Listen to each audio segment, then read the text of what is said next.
Hi friends, Knife Detector here, and I wanted to show you this little flea market find. Yeah, I got this bad boy for $4. $4, guys, and this is a Puma. In case y'all are not familiar, Puma is a nice brand that came out. I think they were pretty popular in the 90s. At least that's when I got my only other Puma that I have that was a gift from my wife. And these are made in Germany. Check out the cat. For those of you who like cats, check out the Puma. So this is a Puma 265. And thing about this knife is I got it for $4. Got this for $4 in the flea market. It was much dirtier than it is now.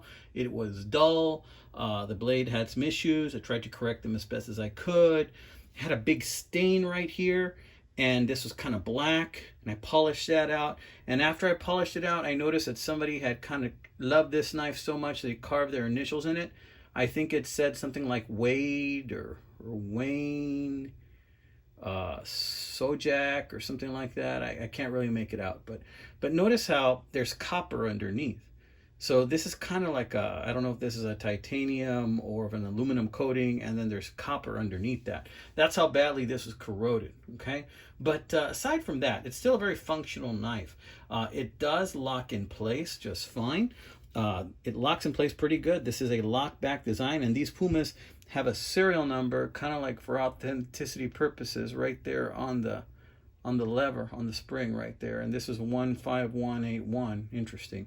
And then it also has a serial number somewhere here on the blade, I think, and it has some other writing which I can't quite make out with the angle of the camera, but you guys at this point can probably see it better than I.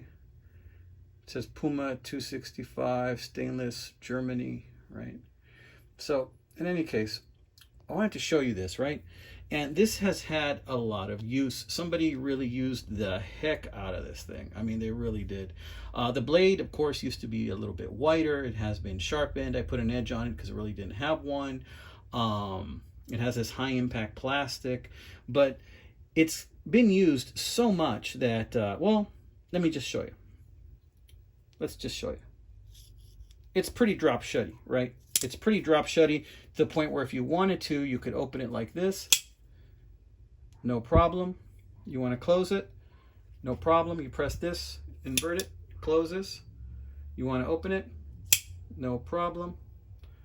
I like to do it reverse. Invert it. No problem. Open it. No problem. Close it, just like that. So I like to do that. Here's another angle. Open it. You can flick it open just like that. You want to close it just like that.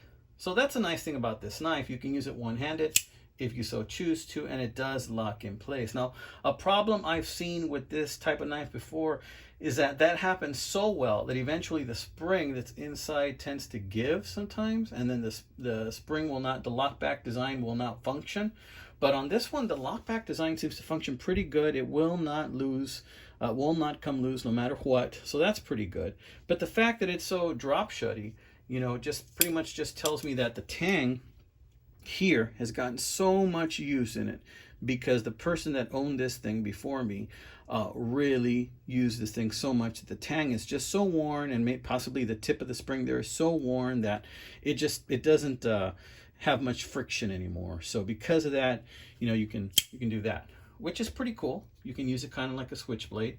Not that I'm a fan of those things or advocate those things, but in case you need a knife that's one-handed, you know, you can operate this one-handed just simply by holding it backwards. Instead of this, you know, you can still flick it like that, right? But if you hold it like this, you can flick it open, and then you can invert it, and it'll close on its own. So just a little something to let you guys know. This is how I would typically use a knife like this. Do I like this knife? Yeah, I kind of like this knife. I kind of like that I can open it like that really quick. And if I need to, I can just close it down like that really quick. I really like that about this knife. The only thing is that I paid $4 for this knife. I mean, to me, I mean, it's a used knife. It is what it is. I think it's worth a little bit more than that. There's other knives I want more on eBay. I don't know. I might put this thing up for sale, but I wanted to show you guys a little peek of this knife first, because look at it. That's a pretty knife. It's made in Germany. It's a Puma. You know, I might just hold on to it. I don't know. What do you think? Should I hold on to this thing? Should I put it on sale on eBay? If I put it on sale on eBay, I'll put it for $9.99 plus like $5 shipping and see what it does. See if anybody wants to pay me that. I know it's very used. Um, you know, somebody might get the same amount of pleasure that I do just by doing this over and over again. And or they may not. They might think it's an unsafe knife. I don't know. Tell me, guys. Do you think this is an unsafe knife, or do you think this is just some drop shutty fun and some easy open action? Tell me. Do you think that this is something that you would not feel comfortable using, or what do you think? In any case, I want to thank my man D. My man D from D's Knives sent me this awesome stickers. He's actually sent me several awesome stickers. So thank you so much, D. These are beautiful stickers. I'm going to put them in judicious places all over my home. My toolbox, the other side of this mat that I'm also filling with stickers. And right here also displayed proudly, my friend, D's Knives. Thank you, my friend. All right, y'all. So this has been another episode of The Knife Detector. I sincerely hope that you like this episode. These are out there. Go to the flea markets. Go to the pawn shops. Bargains are out there for you guys to find. Go out there and detect, my friends. Have fun, amigos.